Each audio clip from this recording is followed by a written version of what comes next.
Okay, well, I changed my mind. I'm dropping down to 8 players, primarily because I'm already out of $500 bills. I like just handing out 3 500s to each person. When I started adding the other 2 players, I was going to be dropping way down into the 20s and 10s, and just, you know, I don't want to deal with those small bills. So I'm down to 8. I dropped the Battleship and the Dalek, whatever the hell that is. All right, well, let's just start. We're going to start up there at the left corner and go around counterclockwise like I always do. And we start with the car going first. And no, I don't have any strategies, because your luck kind of determines your strategies. So we open up a big 12 for the car, 10, 12, electric company. Does he want it? Does he not? Geez, I don't know. It's a tight game. There are a lot of people on the board. I'm just going to buy it. I would actually probably not buy it in, say, a 4-player game, just because there is a good chance that $150 could be better used. So that's 2, 3, 4, 5 by something else. Now I rolled doubles, so I get to roll again. The electric company is not a terribly useful property, but if I can get waterworks too, hey, it can give me some extra income at some key points. New York Avenue, on the other hand, is a very good property, and I definitely want to pick that up. And no, I'm not going to play out everything in front of you, but I figure the first round around I can do the full video. So our next one is the Cannon. That was always my father's favorite piece. The car was mine. He gets a big 10, which means no property for him. Now we go to the iron. Nobody likes the iron. That's 5. A choo-choo. Definitely worth buying. Reading Railroad. Again, you know, that's not the... You don't want to end up with the set of railroads as all that you have. But sometimes they can help you make a trade that you otherwise wouldn't be able to arrange, allowing someone, you know, an extra railroad or something in exchange for a better deal for you otherwise. We go to the horse. Now, one of the problems with playing with this many people is sometimes all the property gets used up and you end up landing on other people's stuff. The game Fast Food Franchise makes up for that. You can't roll the same roll at the beginning of the game as anyone else had, so you always end up on your own special space early in the game. That's kind of neat. What are we on? The horse. 8 is Vermont. Again, it's property. It's worth it. You can see how much thought goes into this, right?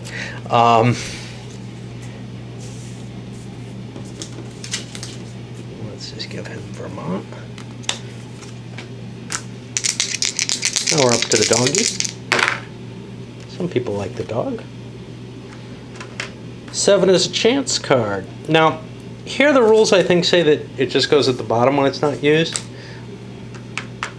All right, 10% or $200. Well, he only has $1,500, so he's going to pay the 10%. That's $150 out of his hand. 2, 3, 4, 5, and that's a pretty lousy way to start things.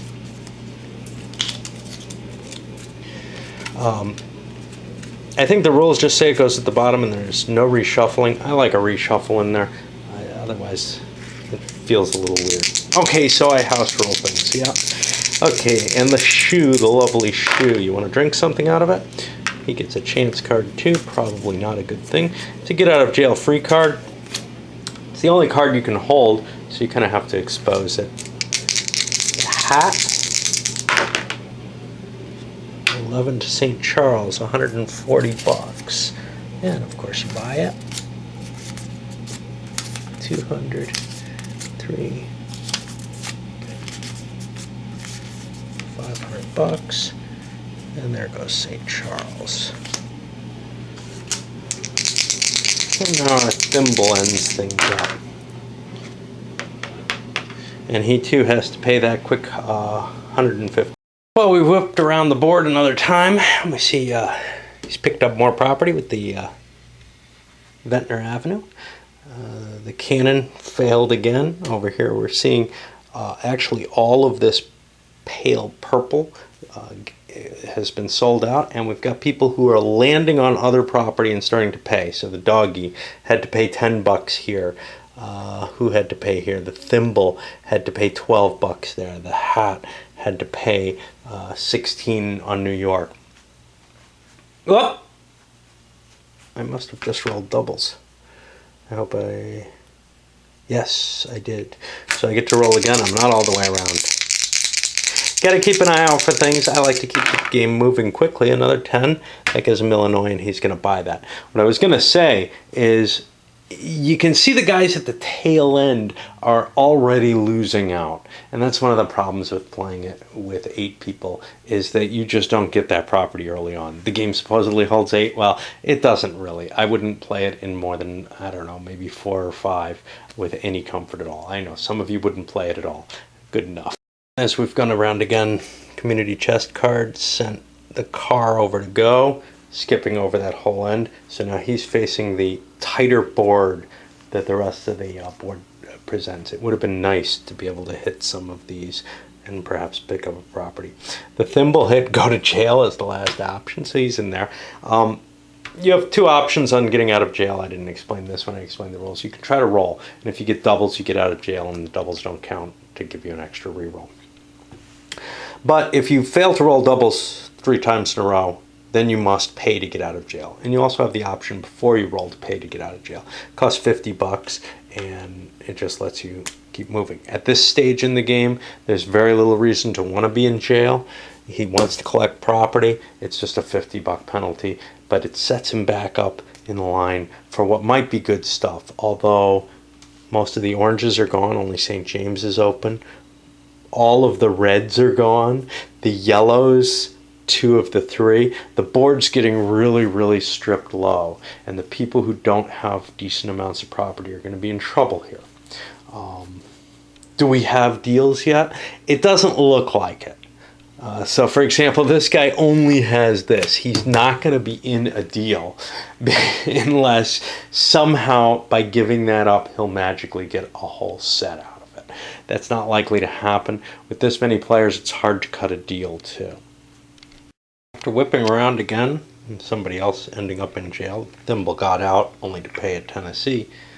We're at the point where at least a couple players are in sort of close to dealing mode. In particular, the car has a color pair towards a color and a bunch of other properties, and they would love, hey, I'll give you all 3 of them for Tennessee. That would give an immediate advantage to the car. Can he turn anything out of that? The pale blues aren't all out. The yellows aren't all out. The electric company is unimportant. My answer would be no. I'm not willing to make that trade. I'm not willing to give that up at this point because it looks like I'm not going to be able to say get the reds, which would, if it looked like I'd have a shot at them, would be worth it. And the other colors just aren't spread out correctly for it. But maybe if he gets enough property to offer or throws in some significant money. It's just at this point the deal is not there yet. Not a lot of properties falling, but oh boy is this painful when you're playing in 7 players. You have to give everybody $50. Quick $350 out of your hand. That's the kind of hit that you don't normally pay in this game. The problem though is there's a lot of money still that flows into Monopoly. Even without things like free parking cheats and stuff like that, you're still getting $200 every time you go around the board. That means you are not going to go broke. Even if you buy up a lot of property, even if you get lucky and end up hitting a lot of property, only in 2 or 3 players do you start actually stretching your income to the point where you have to put things up for bid. There are options, though, obviously, things like the electric company, but this made up a good chunk of money. Somebody rolled a 10 and landed on it, $40 right there. Or, yeah, $40 right there. Which, you know, that's not a lot, but it's a bigger hit than most of the little properties are giving out here. We got the doubles Got to keep rolling. Nearly all the property's out. All we have is one purple left for him, perhaps, and the Boardwalk and Park Place, which haven't been sold. Everything else has been sold. This guy just went, picked up the last green. It looks like, look, there's all the greens, there's all the purples. You get kind of this purple and pale blue here, and the green. We each have, the three are there between two of us. There's not a deal, but we each have one of three different sets. We should be able to find a deal here, but this is tough. Because over here, the purples are kind of canceled out because this guy only has a red. You'd have to get him a set somehow. The reds are spread, one person with only a red and one person, again, without a likely set there. Now, why would this guy accept the railroads, say, in exchange for letting this deal out? It's not going to happen. So far, what have we canceled out there? It looks like we've canceled out the purples. What about the pale blues? Well, we got pale blue, pale blue, pale blue over here. Great. Well, where are the yellows? The yellows are all here. So we could get another green. He could trade a yellow for a green, probably pretty close to straight up. This guy's thrilled to get the yellow. He picks up the green. Now, he has a green and a blue. That fills two of the slots, but there's still an orange over here that is in somebody's hands who is unwilling to deal. He sees no advantage to it. And this is where things get really ugly in this many players. You drop down to 6, and it's probably going to crack to a deal. But here, there's just no reason that this guy is going to deal. So where are we going to see the deal otherwise? Well, his 2 orange are valueless without that third orange. He's got no other properties available unless some sort of deal works out between them where Boardwalk and Park Place fall into their hands. I don't see him being involved in the deal. Well, if he's not involved in the deal, then the yellows aren't going to be there and the pale blue's not going to be there. That leaves us to purple and green. How do we get them? Well, we can't get the green out from him because he's got the yellows. And you're beginning to see there just isn't the dynamic in place. All right, we got an interesting offer which may break things open. The car is 1, 2, 3, 4, 5, 6 away from Park Place. He could get it. He's also not too far from Baltic. He could get that. This guy is offering him Boardwalk and Mediterranean for what he sees as the set builder, Connecticut and Ventnor. If he gets those, then he can trade Ventnor for Pennsylvania, pick that up. Then he's in a position to trade the pale blue for the final green, or the pair of pale blues, as it were. I think this is fairly unlikely. This is a, hey, I'll give you this potential, and you've still got 2 oranges here, so if this guy starts going bad, you might be able to buy one of his oranges and buy his orange off him while he's crashing. But that's unlikely to happen. So I'm going to give him a 1 in 6 chance of taking that. On a 1, he'll take it. Will it be straight up? That's 400 and something. Ventnor 260, 380. Yeah, he'll just do it straight up. Okay, now that's changed the dynamic. Ventnor for Pennsylvania. Yeah. Nobody's going to worry too much about the cash going around here. But now, here comes the cash. I give you 2 pale blues, and you give me the green. Well, the 2 pale blues are only worth 220, whereas the green is worth 300. So immediately there's a, hey, you owe me more money. But money doesn't mean much at this point. It's going to mean something because people are going to be buying houses. There's no question of that. But stripping cash from him reduces his threat, but it probably doesn't increase his potential to do a lot of damage. What does increase his potential is throw Virginia. And I think we'll go with that.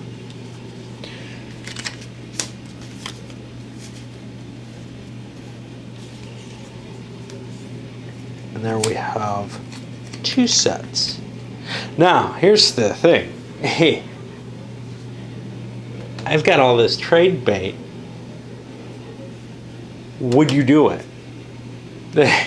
Well, this guy's the shoe. He's sitting way over here. He doesn't really have a shot at Boardwalk or Park Place. He's not interested yet. But if he ends up picking up Park Place, it may well be a 2 dark blues for that orange. We'll see. Right now, the roll is on Doggy. Let's see where Doggy is. Doggy's here. And we have 1 set that he could even hit. So this guy's probably going to stop the game further and demand to build some house. And well, the houses were built over here. Best target spot, the dog landed here. Not really enough money to start risking further. So, but green over here built a couple houses here for the 6 and 7 spot. Dog lands here, pays $56, not a big deal. And, you know, these are not killer hits at $150 or whatever max. But it's starting to get to the point where, yeah, you want to build houses because if people land on you, that gives you the income to build more houses. You've got this danger, though, because these are very, very narrow margins in terms of property. You're not holding on to a lot of property that you can mortgage in this game. Once you have your set, if that's all you got, then this is all you've got. So if you hit somebody else's house, it could be enough where you have to start ripping stuff up, which is kind of problematic. We got a couple of people who are so out of it that there's no real issue here. The dog and the thimble, no matter what they do, they're doomed. The thimble is a little better shape. If he got Park Place, he might be able to somehow use that red, but not the way things are living right now. Things are just not in the right hands. You know, it would take a lucky blow, for example, this guy finishing that guy off to get another set. Or the Reds, well, the Reds are hopelessly split until people start dropping from the game. But the fact they're monopolies mean that these loser players will start falling out. They just have no chance anymore. As it had been until that deal, and I think it was a mistaken deal, until that deal was made, because I just don't think he's going to get the oranges. Until that deal was made, it felt like there was quite the possibility that everybody would just say, hey, let's call it here. Nobody's going to get a set. The game cannot end. All right. Looked around again. A lot of people collecting in jail. This guy's on his second, has gone twice, so he'll have to pay to get out. The rest, I think they're on their first shot there. Nobody's taken a big hit. Nobody's hit a house yet, actually. But we can see some of the developments beginning to sprout up in quantity. Most especially here, where it's very, very easy to throw that kind of money in to build this up. And that gives really maybe the best hit here. We're talking $600 max. Over here, we've just got a house. That's 100 and something. 2 houses over on Marvin is only $360. Once these guys can get to 3 houses, though, they blow this out of the water. So there's this very, very limited period where Pale Blue has a shot. But, you know, if he is able, and he doesn't have the kind of blow to wipe somebody out. He's going to have to hit somebody who's kind of cash poor. This guy only has a few $100, so he'll have to rip up houses and mortgage stuff. And then what happens? If he hits one of these guys who doesn't have much, well, he's got to hit them when they're ready to fall, essentially. Of course, they could sell their property off, but what he really wants is states here. And yeah, his chances of winning are almost null, but at least by making the deal, and that's kind of the same position this guy maybe is in, he's put himself above a couple of people. There's a few players who look like they're out of it. Bang, bang, bang, bang. Those guys have no chance, basically, unless something really weird were to happen. One of the things people, I think, kind of like about the roll and move system, prior to the recent, hey, that's just no fun, is the cannon was over here, and he rolls a die, and he just lands right in between the two dangerous spots. How awesome. There is a certain fun to that, I guess. But there's no real strategy there at all, obviously. He drew a thing where he has to go to the electric company and pay 10 times. This time you get to roll the dice again for that. So he's going to owe $30 to whoever the hell owns that. And one of the losers takes the big hit. After collecting $200, he's just landed on Connecticut. With a hotel, that's $600. He easily has the cash. This is one of the problems. There's just too much money. It doesn't even wipe out someone. And this guy doesn't have anything to do with that cash. The only thing he could do is he'd love to buy states. But he doesn't have a second deal in hand. He's got 2 properties. He's got nothing to offer for Indiana that could possibly make up for that. So all he can do is hope that the way things fall out in terms of destruction, he's able to hurt somebody enough or gain enough money, but money's not that important. But to wipe someone out enough, or maybe get into bidding on properties that are valuable. Who knows?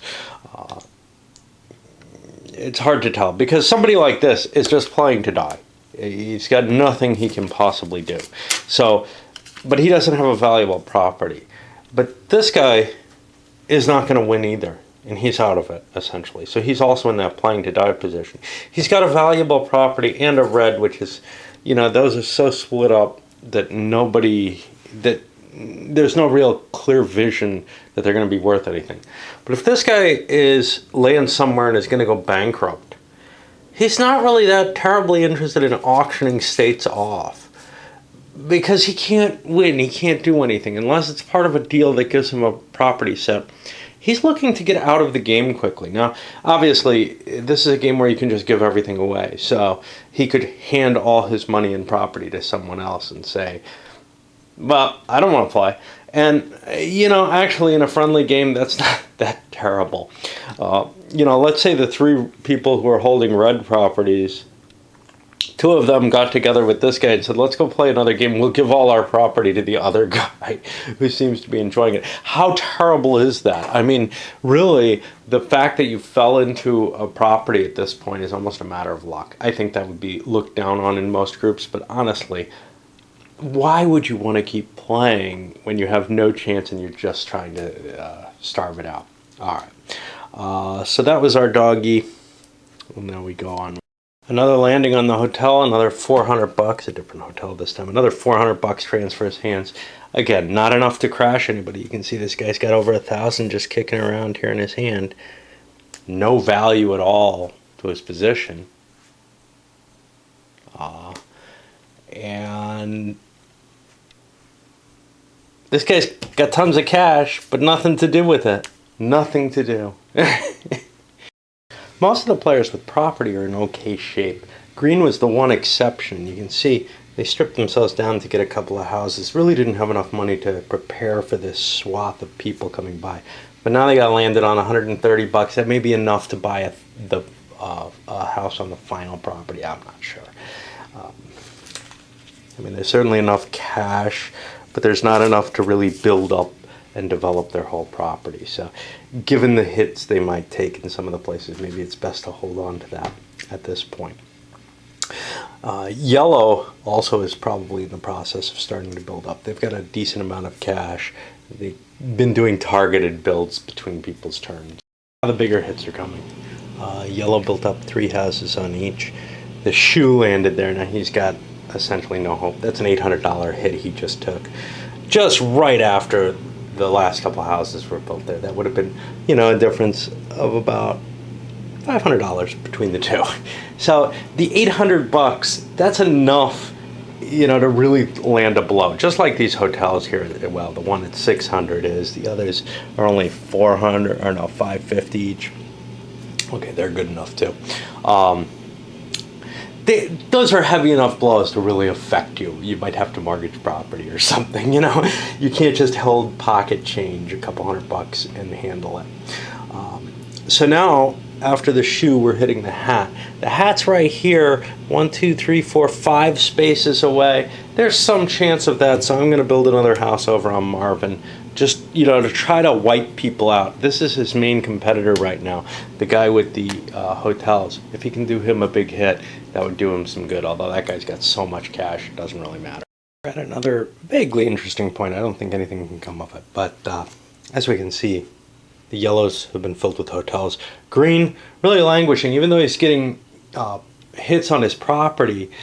The lack of houses means he doesn't have a lot of money coming in from that. He hasn't hit anything or stumbled on anything or gotten any really bad luck. It's just a matter of this row is so expensive, and he had to buy most of it and actually trade property that was worth more than what he picked up. It's very hard to make your early builds valuable when they're in this row. This row barely at 150 a pop, but here, you know, and it means if you get to the 3 houses more slowly, so you get that big jump, the big jumps more slowly.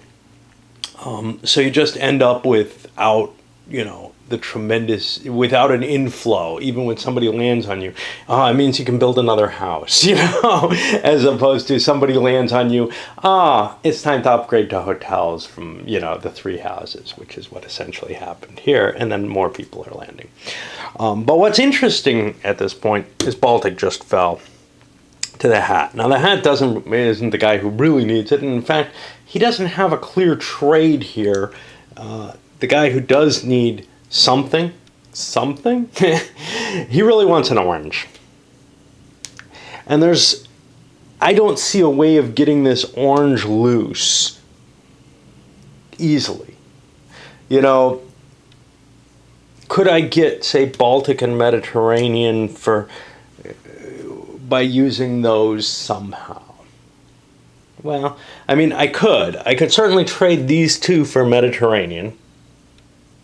Then this guy would probably be able to trade the 2 purple. And there's still a red loose here. See, this is the problem. There aren't enough sets for the number of players that would be involved in the trade. However, picking up the property seems like a no-brainer because you don't know how things are going to fall out. This guy may well lose all his property very soon. Or maybe we get a deal with Boardwalk and Park Place coming out. We still have Park Place to dispose. On the very next move, we have the first bankruptcy. The Thimble landed here. Now, he had just been here, paid a big hit, got a big roll of 2. He's out of the game, essentially. Now, obviously, he could try to sell this, but he wants out. He needs to pay $850. Illinois is only worth, actually, I believe he has to mortgage it. It's worth $120 for the mortgage value. He's got to try to come up with all his cash. And he's got $300, $450. So